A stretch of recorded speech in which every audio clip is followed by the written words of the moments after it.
आज के इस वीडियो में हम लोग डिस्कस करेंगे आयुर्वेदिक सिस्टम ऑफ मेडिसिन के बारे में।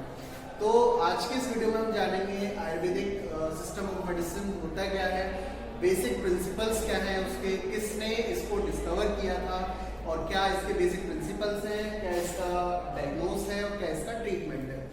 तो पहले बात कर लेते हैं आयुर्वेदा की। तो आयुर्वेदा जो बेसिक वर्ड है उसको हम लोग क्या करेंगे, दो वर्ड्स में उसको ब्रेक करेंगे। जैसे पूरा वर्ड हमारा आयुर्वेदा है, तो अगर आयुर्वेदा को दो वर्ड्स में ब्रेक करते हैं तो उनका मीन्स निकल के आता है, दैट इज आयुर और वेदा। आयुर का मतलब क्या होता है, आयु, आयु मतलब लाइफ, ठीक है। आयुर्वेदा के में फर्स्ट जो पार्ट है हमारे वर्ड का, दैट इज आयुर। आयुर मतलब क्या होता है, लाइफ यानी आयु। उसके बाद में जो सेकंड पार्ट है दैट इज वेदास। वेदास मतलब होता है नॉलेज और साइंस। तो कुल मिलाकर अगर हम इसको मर्ज कर दें आयुर्वेदा को, तो इसका मतलब निकल जाएगा, it means science of life, यानी कि जीवन का विज्ञान ही आयुर्वेदा कहलाता है। बात करें इसके डेफिनेशन की, तो it deals with the different types of plant products, anatomy and physiology of different organ of the body and principle of treatment of disease. ये इसका डेफिनेशन है। तो इसमें फर्स्ट पॉइंट जो क्या कह रहा है, it deals with the different types of plant products, यानी आयुर्वेदा के अंदर अलग अलग तरीके के प्लांट्स प्रोडक्ट को डील किया जाता है। उसके अलावा बॉडी के ऑर्गन्स की एनाटॉमी और फिजियोलॉजी को भी इसके अंदर डील किया जाता है, डिस्कस किया जाता है। उसके अलावा क्या है कि जो डिजीज का जो ट्रीटमेंट है उसका सिद्धांत क्या है, उसका प्रिंसिपल क्या है, कैसे हम डिजीज को ट्रीट कर सकते हैं, वो भी हम लोग आयुर्वेदा के अंदर मेंशन कर सकते हैं। दूसरा, हम लोग ये जान लेते हैं आयुर्वेदा पढ़ने से पहले कि आयुर्वेदा को सबसे पहले डिस्कवर किसने किया था। तो फादर ऑफ आयुर्वेदा का मतलब अगर हम बात करें तो आचार्य चरक, आचार्य चरक ने आयुर्वेदिक सिस्टम ऑफ मेडिसिन को डिस्कवर किया था। तो इसके अंदर भी हमारे दो पॉइंट्स हमने यहाँ पे लिखे हुए हैं। लिखा हुआ चरक संहिता। आचार्य चरक जो है वो क्या है, फादर ऑफ आयुर्वेदा, और जबकि चरक संहिता क्या है, एक टेक्स्ट बुक है, oldest text book of Ayurveda, यानी कि आयुर्वेदा की एक पुरानी से पुरानी किताब है जिसको चरक संहिता कहा जाता है, जिसके अंदर क्या है 341 प्लांट्स और उसके प्रोडक्ट्स के बारे में वहां पे डिस्कस किया गया है। उसके अलावा एक है सुश्रुत संहिता। एक सुश्रुत संहिता ये भी हमारी एक टेक्स्ट बुक है जिसके अंदर क्या है कि आयुर्वेदा के अंदर सर्जरी को इंट्रोड्यूस किया गया था। तो जिसमें क्या लिखा हुआ है, describe 395 medicinal plants, 57 drug of animal origin and 4 mineral and metal drugs. तो इस सुश्रुत संहिता के अंदर क्या है कि 395 मेडिसिनल प्लांट्स के बारे में यहाँ पे डिस्कस किया गया था। उसके अलावा 57 ड्रग्स, यानी जो एनिमल ओरिजिन से जो ड्रग को लिया जाता है, कैसे हम उनको आयुर्वेदा के अंदर एज अ सर्जरी हम लोग वहाँ पे यूज कर सकते हैं, और कुछ मिनरल और मेटल ड्रग्स को भी वहाँ पे डिस्क्राइब किया गया था। बात करें आयुर्वेदिक सिस्टम ऑफ मेडिसिन के प्रिंसिपल की, तो उसका जो सिद्धांत होता है वो बेसिकली हमारा डिपेंड करता है या बेस्ड होता है 5 बेसिक एलिमेंट्स, ठीक है। It is based on 5 basic elements and tridoshas, यानी कि जो आयुर्वेदिक सिस्टम ऑफ मेडिसिन है वो हमारा 5 बेसिक एलिमेंट, जिसको कॉमन लैंग्वेज में हम लोग कह देते हैं पंच महाभूतास।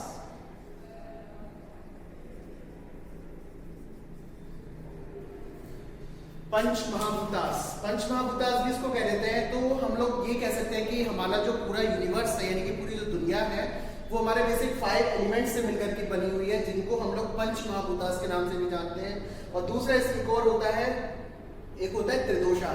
त्रिदोषा का मतलब होता है, त्रि का मतलब होता है 3 और दोषास का मतलब होता है गुण। तो पहले हम लोग डिस्कस कर लेंगे पंचमहाभूतास को, यानी कि 5 बेसिक एलिमेंट्स के बारे में। पहला जो इसका बेसिक एलिमेंट्स है वो है आकाश। आकाश को हम लोग कैसे डिनोट कर सकते हैं, स्पेस से, यानी कि जितना भी स्पेस हमारी बॉडी के अंदर प्रेजेंट है, यानी कि जितना भी खाली जगह हमारी बॉडी के अंदर प्रेजेंट है, that is denoted by the Akash. तो इसमें हमने लिखा है denotes the space in the body, यानी कि जितने भी बॉडी के अंदर खाली जगह है, जैसे चाहे हमारा माउथ हो, नॉस्ट्रिल्स हो, एब्डोमेन हो, ये सभी क्या है, ये सभी हमारे खाली स्पेस हैं। तो इन खाली स्पेस को हम लोग डिनोट कर सकते हैं किससे, आकाश से। उसके अलावा सेकंड जो पॉइंट है, सेकंड जो एलिमेंट है वो हमारा है वायु। वायु को हम लोग कॉमन लैंग्वेज में बोलते हैं एयर। तो एयर को कैसे डिनोट कर सकते हैं हम लोग? It denotes the muscular movement, यानी कि जितने भी सेंसेशन हमारी बॉडी के अंदर जा रहे हैं, सिग्नल जा रहे हैं ब्रेन को या सिग्नल ब्रेन से आ रहे हैं, वो किसके द्वारा हो रहे हैं? वायु के द्वारा हो रहे हैं। तो वायु भी हमारा एक बेसिक एलिमेंट्स हुआ हमारी बॉडी का। तीसरा पॉइंट है यहाँ पे अग्नि। अग्नि को फायर भी कहा जाता है।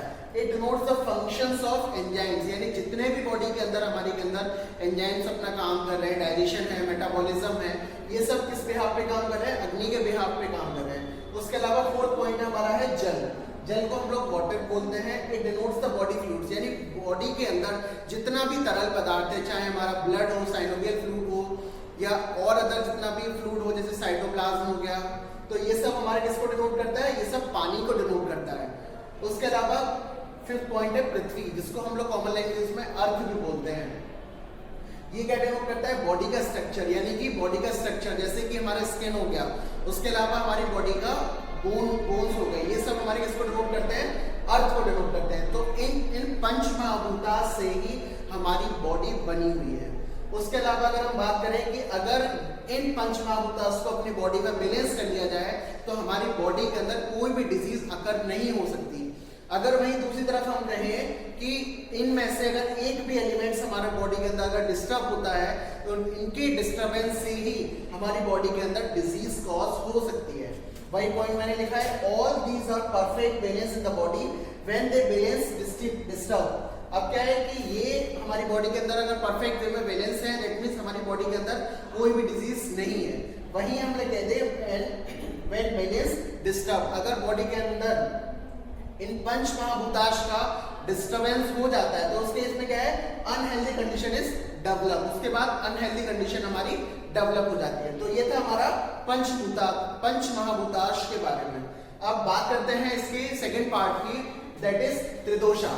अब त्रिदोषा का मतलब यहाँ पे क्या है? त्रिदोषा का मतलब है त्रि का मतलब होता है तीन, दोषा का मतलब होता है गुण, यानी कि हमारी बॉडी के अंदर ये जो हमारे 5 बेसिक एलिमेंट्स थे, इन्हीं 5 बेसिक एलिमेंट से यानी पंच महाभूता से ही क्या डिस्कवर हुआ है? त्रिदोषास हमारे बने हुए हैं। कैसे बने हुए हैं? जैसे त्रिदोषास हमारे 3 तरीके के होते हैं, एक होता है वात, पित्त और कफ। तो पहले जो पॉइंट है हमारा है वात, जो कि डिनोट करता है हमारी बॉडी के अंदर वायु को और आकाश को, यानी कि हम लोगों ने यहाँ पे पढ़ा था वायु और आकाश, यानी कि वायु और आकाश क्या डिनोट कर रहे थे हमारी बॉडी के अंदर? वायु डिनोट कर रहा था हमारी बॉडी के अंदर मस्कुलर मूवमेंट्स, यानी सेंसेशंस डिनोट कर रहा था। वही दूसरी तरफ आकाश हमारी बॉडी के अंदर क्या डिनोट कर रहा था? ब्लैंक्स, यानी स्पेस, वो डिनोट करता था। तो वही जो बात है हमारा वो वायु और आकाश।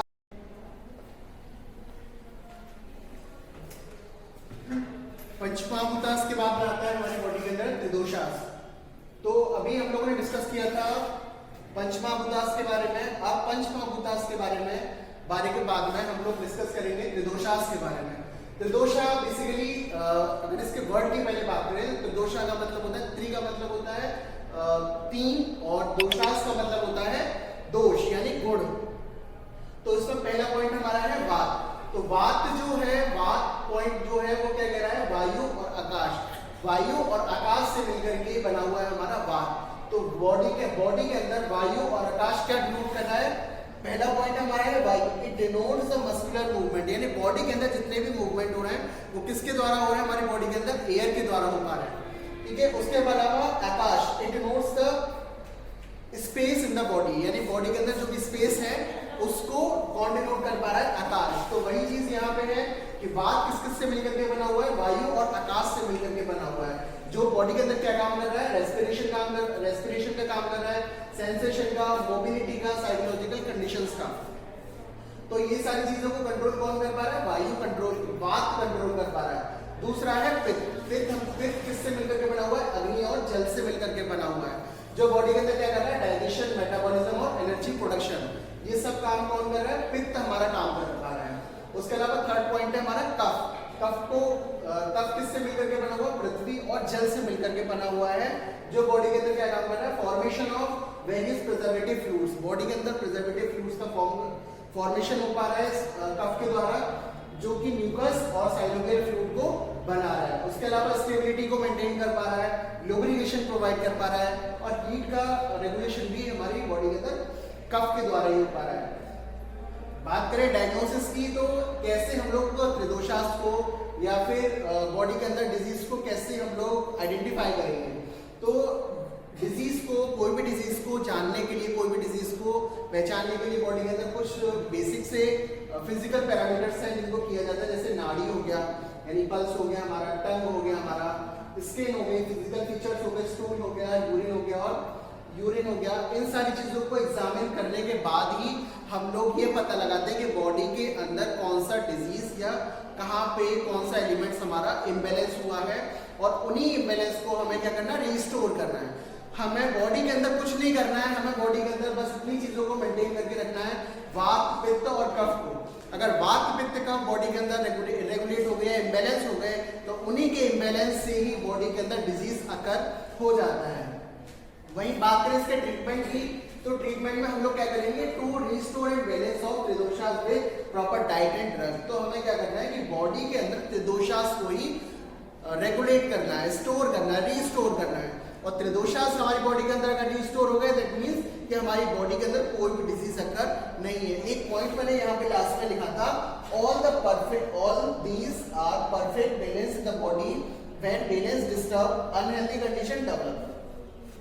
इस पॉइंट का मतलब क्या है कि अगर बॉडी के अंदर त्रिदोषास या पंचमहाभूतास, इनमें से अगर कोई भी एलिमेंट्स या कोई भी दोषास हमारी बॉडी के अंदर डिस्टर्ब होता है या इम्बैलेंस होता है, तो उसके केस में क्या होगा, अनहेल्दी कंडीशन हमारी बॉडी के अंदर हो जाएगी। तो आपको करना क्या है कि इस वीडियो के माध्यम से जो पेपर मैं आप लोगों को प्रोवाइड कराऊंगा पीडीएफ फॉर्म में, वो पेपर आपको अपनी ओन हैंड राइटिंग में वो पेपर को नोट डाउन करना है।